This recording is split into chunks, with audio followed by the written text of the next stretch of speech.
La ménopause, mystère et pudeur entourent ce mot et pourtant 15 millions de femmes sont concernées chaque année. On voit ça tout de suite avec mes invités.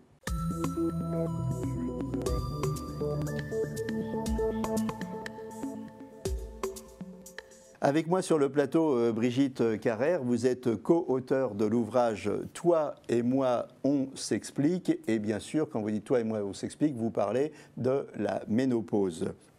Alors, aussi avec moi sur le plateau, le docteur Patrick Sicher, vous êtes rhumatologue. Nous avons en duplex avec nous Charlotte Attry, vous êtes la co-autrice de Toi et moi, on s'explique. Alors ça permet de montrer une deuxième fois le bouquin, on s'est rusé les filles d'être venues à deux. Donc Toi et moi, on s'explique, c'est aux éditions Bambou. Et Patricia, vous êtes en duplex aussi, Patricia Estenaga, vous avez gentiment accepté de témoigner de votre expérience de la ménopause. Alors on va commencer avec vous pour Patrick Sicher. On va planter le décor. La ménopause, qu'est-ce que c'est? Eh bien, c'est déjà dans le bouquin, dans les premières pages. C'est d'origine grecque, ça veut dire la fin du cycle de la menstruation. Donc, et ça survient vers l'âge de la cinquantaine, autour de la cinquantaine. Donc, on passe d'une période de fertilité à une période où il n'y a plus de fertilité, avec les conséquences, modification des hormones plus ou moins sécrétées, de moins en moins sécrétées, et donc avec des conséquences sur la vie de tous les jours. Alors j'ai envie de vous poser une question.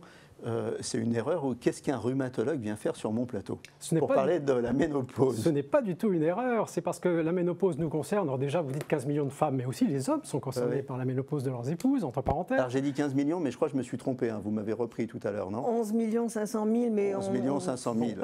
Bon.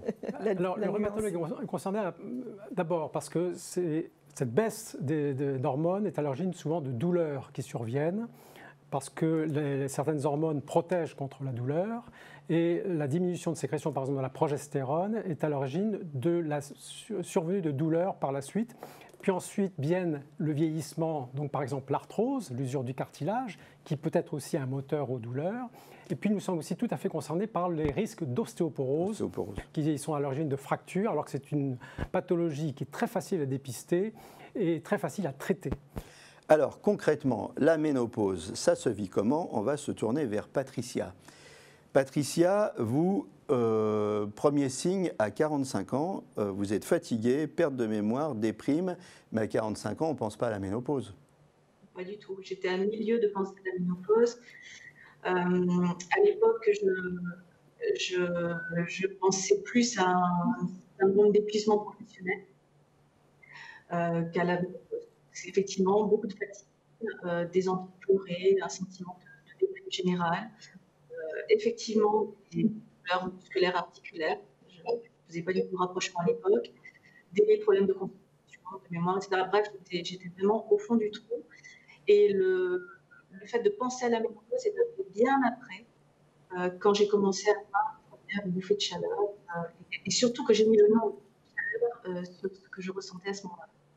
Alors Patricia, on a des petits problèmes de liaison avec vous. Hein, on va essayer de résoudre ça. Pendant ce temps-là, je vais me tourner vers le doc. La ménopause précoce, c'est fréquent? Ah, ça existe. Heureusement, c'est pas aussi fréquent que la ménopause, je peux dire, naturelle. Mais oui, c'est fréquent. Ça touche à peu près 2%. Enfin, d'après les chiffres qu'on a, un petit peu plus. Ah oui. On arrive à, d'après ce qu'on a, 10%. Ah oui, donc je suis sûr que vos chiffres sont certainement plus exacts que les miens. Et c'est vrai que ça, c'est une mauvaise surprise, et ça peut commencer dès l'âge de la quarantaine. Hein. Alors, qu'est-ce que vous avez fait? Vous avez commencé un traitement hormonal, c'est ça? Oui, je ne sais pas si le son est... Non, le son, il est toujours aussi mauvais. Je vais vous dire ce que vous avez fait, parce que j'ai la fiche. Hein. Vous avez commencé un traitement hormonal et suite à une rupture de stock sur le marché, vous avez été obligé d'arrêter votre traitement hormonal et il y a eu un retour amplifié des symptômes suite à cette rupture de traitement. Et là, vous vous êtes intéressé vraiment à la ménopause et vous avez essayé de comprendre comment ça marche et vous avez revu toute votre hygiène de vie, votre alimentation et vous avez vous avez arrêté votre traitement substitutif, vous avez appliqué ces règles et tout est rentré dans l'ordre. J'ai bien résumé? Oui, pas aussi rapidement que ça, mais oui, effectivement, en tout cas, j'en suis arrivée. C'est bon pour le son, là? Non, c'est toujours pas bon. Je suis vraiment désolé. Et c'est pour ça que j'ai résumé. Écoutez, on va revenir vers vous un petit peu plus tard. Mais là, c'est vraiment, on ne vous entend pas. En fait, on ne vous comprend pas. Voilà. Brigitte et Charlotte. Alors, Charlotte, est-ce que j'ai un son meilleur avec vous? Ah ben, on va tout de suite. Ah oui. Est-ce que vous m'entendez bien? Ah oui, oui, oui, je vous entends très, très bien. Charlotte, vous êtes en duplex. Vous êtes très, très loin de nous. Hein. Vous êtes où? Je suis à Berkeley, exactement, dans la baie de San Francisco. Donc, il est très, très tôt ce matin. Je suis ravie d'être avec vous. Et je voulais rebondir sur ce que disait Patricia à l'instant. Les sautes d'humeur, tout ça, faut quand même savoir qu'à la base, la ménopause, c'est qu'il y a un gros bazar hormonal. Et c'est ce bazar hormonal avec l'arrêt de la sécrétion de certaines hormones qui vont provoquer plein de bouleversements, à la fois sur le plan physique et sur le plan psychique. Et du coup, il faut s'ajuster, il faut laisser le temps au corps. Alors, Patricia est passée par un traitement, puis après, elle a arrêté, elle a fait autrement. Il y a des tas de solutions, mais à la base, la ménopause, ce qui se passe et ce qui fait qu'on en parle aujourd'hui, c'est parce qu'il y a tout un éventail de symptômes qui est lié justement à ce bouleversement hormonal. Alors, pourquoi vous avez voulu écrire ce bouquin? On va revenir au début. Pourquoi vous avez voulu écrire ce bouquin? Alors, je dois avouer que quand on m'a proposé de travailler sur cette thématique, ça a été une surprise. Je me suis dit, mais la ménopause, qu'est-ce qu'on va pouvoir dire là-dessus? Et en fait, en enquêtant, en parlant un peu autour de moi, je me suis rendu compte que ça générait ou des blagues, ou des rires, ou alors un peu de la gêne, où vraiment il y avait très très peu d'informations très claires sur le sujet. Et du coup, on s'est dit qu'effectivement, il y avait un vrai sujet. Moi, j'ai une quarantaine d'années, c'est des questions qui me paraissaient lointaines. Et en fait, plus on le sait tôt, plus on peut prévenir, plus on peut accompagner le corps dans ces changements. Alors vous dites on s'est dit, le on c'est Brigitte. Brigitte, pourquoi vous avez écrit ce bouquin vous? C'est Brigitte, c'est Charlotte.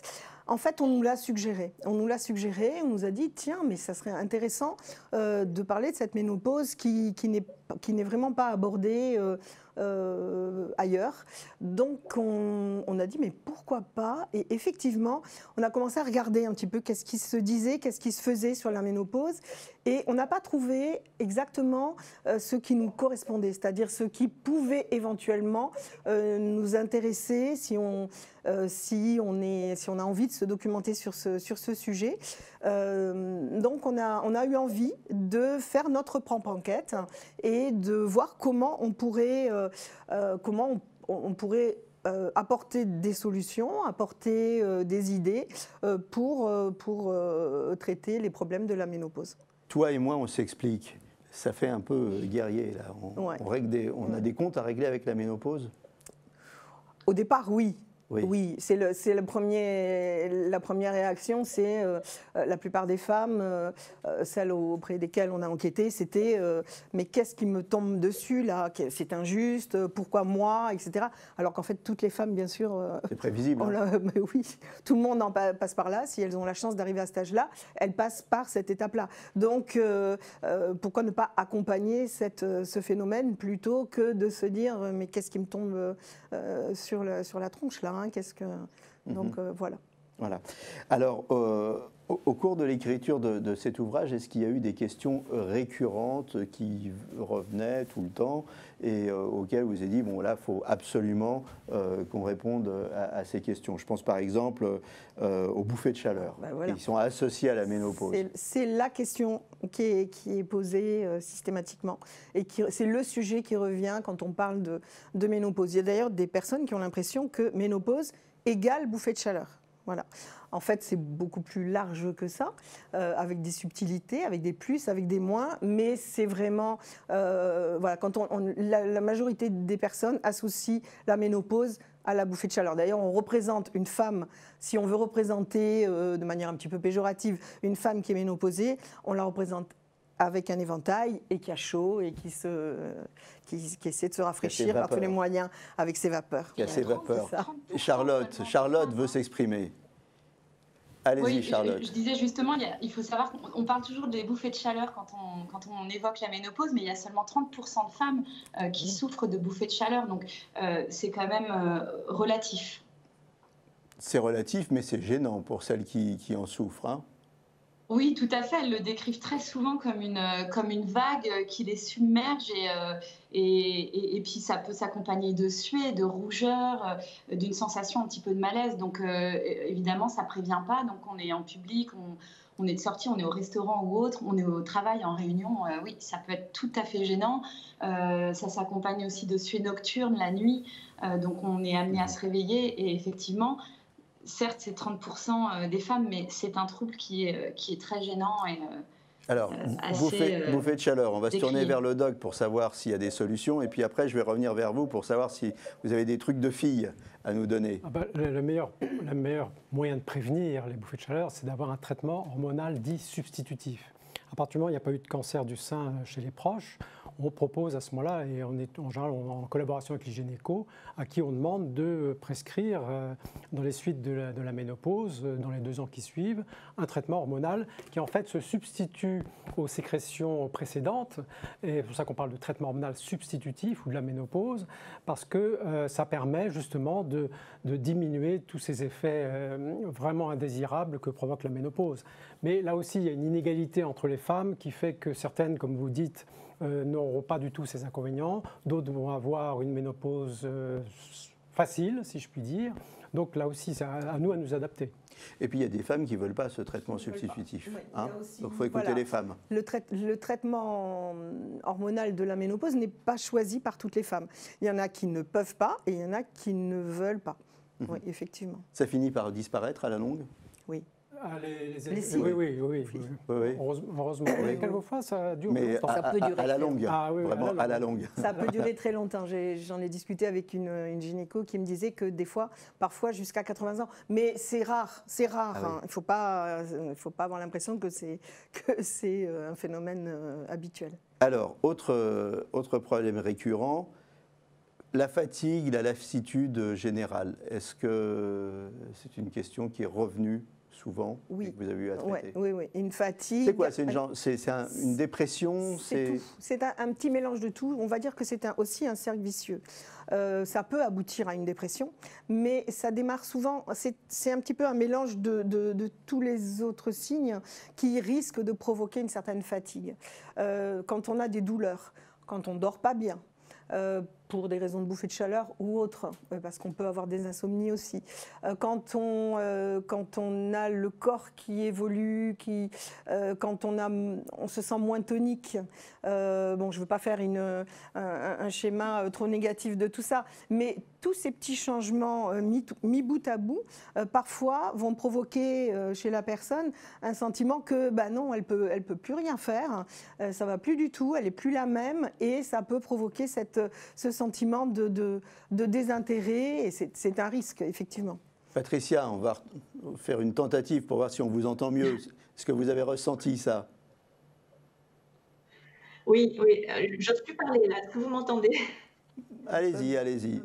Ah, c'est bon. Oui, tout à fait. C'est d'ailleurs la première chose que j'ai ressentie, hein, vraiment cette grande fatigue physique et intellectuelle. C'est-à-dire que j'avais même l'impression, je perdais la mémoire, j'avais du mal à me concentrer, j'avais du mal à m'exprimer, au point qu'on m'a même fait passer des analyses pour voir si ce n'était pas vraiment une maladie type Alzheimer et choses comme ça. Et je sais que je ne suis pas la seule. Donc c'est vrai que c'est quelque chose de très très fréquent.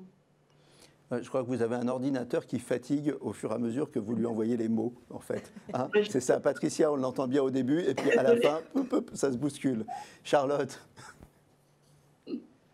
Oui. Allez-y, je suis sûr que vous avez quelque chose à dire sur cette sensation de fatigue, de déprime. Oui, encore une fois, c'est lié au tumulte hormonal.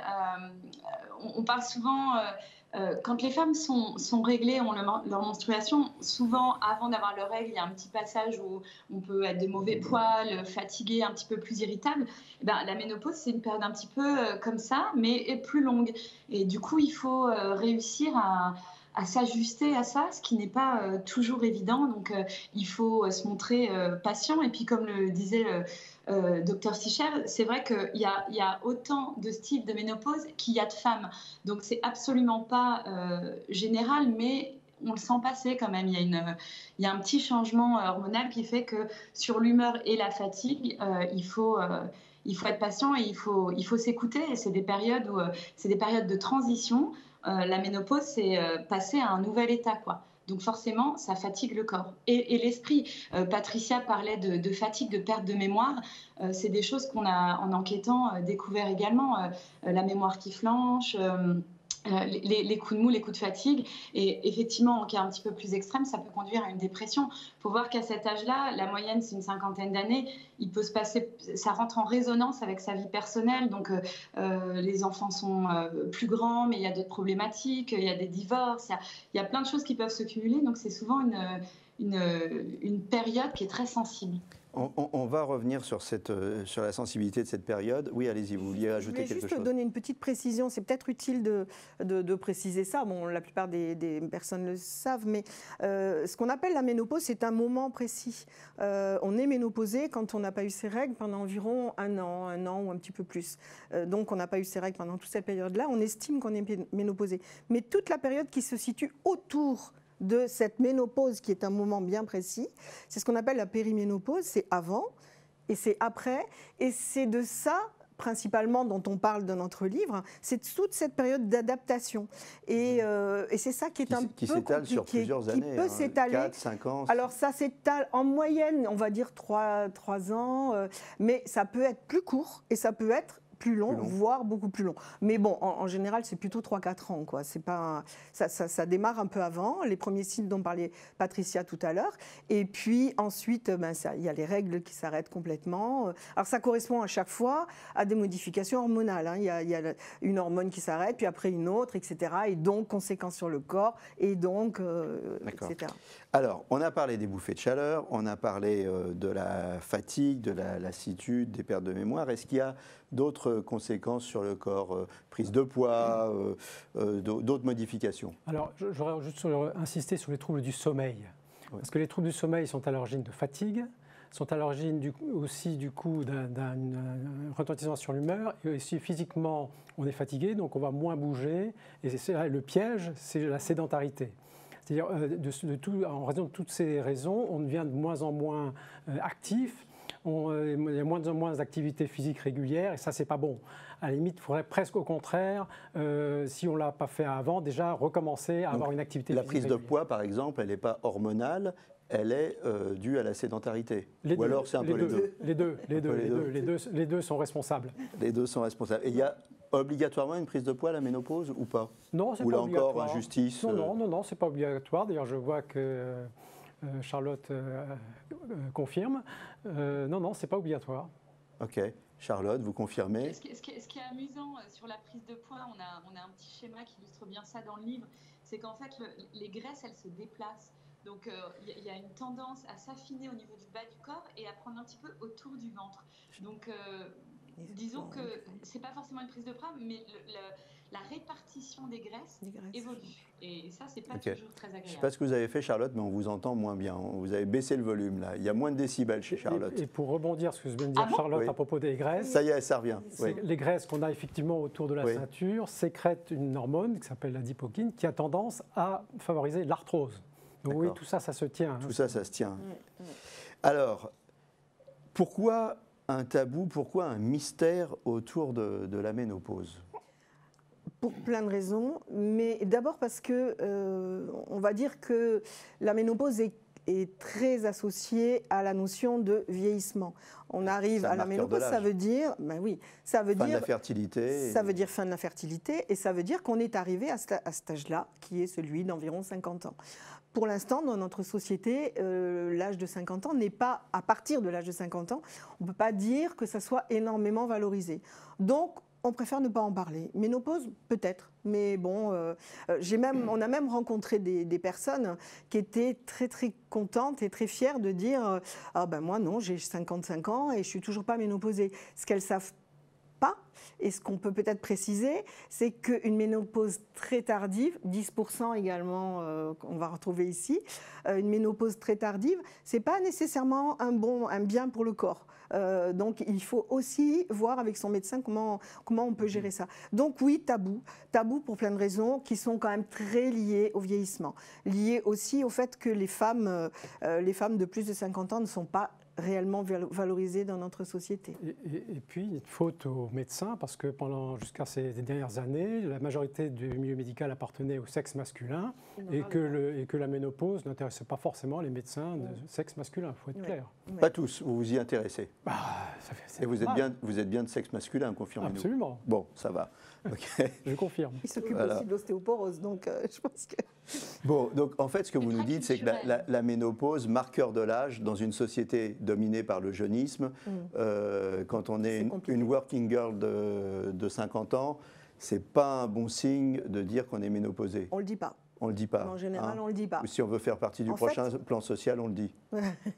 Voilà. En fait, on devrait ni avoir à le dire, ni pas avoir à le dire. Ça devrait être quelque chose qui n'a pas réellement d'importance. Ça existe, ça fait partie de la vie, mais pourquoi soit dire je suis ménopausée à tout prix, on n'a pas non plus à mettre des panneaux en disant je suis ménopausée, je suis fière de l'être. Ça fait juste partie de la vie. Voilà, c'est tout. Patricia, vous en avez parlé à votre ordinateur de la ménopause? Il va très bien, mon ordinateur. Je ne sais pas ce qui se passe avec le son. Il n'est pas ménopausé, ça va, il est bien. Tout va bien. Bon. Vous en avez parlé, vous, autour de vous, ou pas, Patricia? Ah ben non seulement j'en parle, mais pour aller dans ce que disait Brigitte, il se trouve que moi j'ai créé une communauté autour de ce sujet. Donc oui, moi je revendique le fait d'être ménopausée et j'encourage les femmes à changer pour le coup complètement le regard sur cette période-là, parce que je crois que l'état d'esprit et la façon dont on aborde cette transition de vie, c'est juste fondamental dans la façon dont on vit ce moment-là, vraiment. Alors, on arrive bientôt à la fin de cette émission. Est-ce qu'il y a une vie après la ménopause? C'est la question que je vais vous poser. Je sais que vous allez me dire oui, mais d'abord, je vais me tourner vers le doc. Est-ce qu'il y a des problèmes au niveau de la vie de couple, sécheresse vaginale, perte de la libido, baisse de la libido? Est-ce que c'est des choses qui existent? Oui, tout à fait, ça existe et pour lesquelles, heureusement, évidemment, il y a des moyens d'y remédier. Il y a un côté positif, c'est qu'on peut avoir des rapports sans se dire « oh là, je vais être enceinte dans 3 mois ». Donc oui. Ça, c'est le côté... C'est la liberté, la ménopause. Oui, quand même, c'est un côté positif de la ménopause, cette liberté. Mais sinon, oui, il y a... Pour chaque inconvénient, il y a de quoi proposer un traitement ou des traitements. Effectivement, on a bien étudié ça, justement. Hein. On est allé dans ce sens-là. Oui, il y a de quoi vivre largement, mais la question devrait être tellement évidente. Effectivement, il faut aider, il faut accompagner les personnes qui souffrent de certains de ces signes. Mais bien sûr que la vie, elle continue. C'est une continuité avec des étapes, avec des phases différentes. Oui, bien sûr. Elle continue et souvent elle commence à 50 ans. Elle peut. On voit beaucoup de gens qui changent de vie à 50 ans, 55 ans, qui changent de mari, qui changent... Donc la vie, elle... Pourquoi pas? Mais il ne faut pas se donner ça comme une nécessité, comme une obligation. C'est vrai qu'il y a... On n'est pas obligé de changer de mari, c'est ce que je vous dis. Gardez-nous un peu. C'est pas utile non plus de se dire attention, vite, il est 50 ans là, il faut que je fasse ça, il faut que je sois heureuse, il faut que je... Non, il faut juste non, mais ce n'est pas non plus le signal de il est 50 ans, tout s'arrête. Non, donc il est 50 ans, tout continue. Tout continue. C'est ça? Vous êtes d'accord, Charlotte? Ah mais tout à fait. Je pense que ce qui serait bien aussi, c'est que la société change de regard. Vous m'entendez? Vous avez quel âge, vous, Charlotte? Vous ne faites pas semblant de ne pas m'entendre. Non, j'ai 41 ans. Voilà. Moi, je suis très contente d'avoir écrit ce livre parce que je me sens prête et je pense vraiment que tout ça, c'est assez culturel. Aux États-Unis, les mamans entre elles peuvent parler de leur ménopause. C'est quelque chose qui n'arrive pas en France. Il y a des pays aussi où la femme qui est ménopausée, elle atteint un statut social différent. On est plus sage. Donc, ce qui serait chouette, c'est que la société change un tout petit peu de regard sur les femmes ménopausées. Ménopausée, ça ne veut pas dire être, ça y est, cataloguée, je suis vieille, je suis bonne à rien, quoi. Pas du tout. Donc, c'est juste une étape du corps de la femme qu'il faut, certes, parfois accompagner parce qu'il y a des petits tracas, mais qui peut aller vers des périodes très agréables et très chouettes. Donc, il faut aussi positiver, et c'est quelque chose qu'on dit bien dans le bouquin, il faut méno-positiver pour essayer d'aller vers cette période-là avec un peu plus de sérénité. Il nous reste 1 minute, on laisse une parole cryptée de conclusion à Patricia. Non, j'ose plus parler, je vous laisse conclure, ça va être horrible. Brigitte, qu'est-ce qu'on leur dit aux femmes? Quel message on leur fait passer? On leur dit bien entendu de lire le livre, hein, c'est évident. Avec ça, j'ai quand même... Petite pub, toi et moi, on s'explique, hein, la ménopause. Excellent livre, voilà, recommandé par le doc. Je dis oui, mais oui, j'acquiesce.